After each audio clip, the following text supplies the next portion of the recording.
নমস্কার বন্ধুরা, আজ আবার সানডে। আজ আমি আবার রান্না করেছি কিছু, সেগুলো আপনাদের সাথে শেয়ার করছি।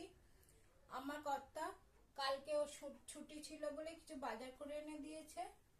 আমি আজকে সকাল থেকেই রান্না করতে বসে গেছি। যেমন ধরুন, প্লেন ভাত রান্না করেছি, নিম বেগুন রান্না করেছি। এই নিম বেগুন খাওয়াটা এই সময় খাওয়া খুবই শরীরের পক্ষে উপকারী।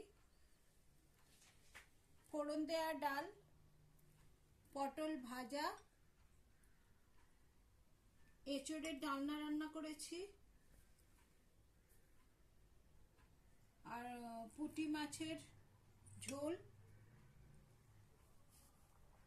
যাতে আছে আলু, বেগুন, ক্যাপসিকাম, টমেটো, লাউয়ের ডালনা করেছি, সবার শেষে চাটনি, আর সব শেষে খাওয়ার জন্য একটা স্যালাডের ডিশ রেডি করেছি, যাতে আছে শসা, পেঁয়াজ, টমেটো, স্ট্রবেরি, আপেল আর কাঁচা লঙ্কা। নমস্কার, আপনাদের কেমন লাগলো জানাবেন।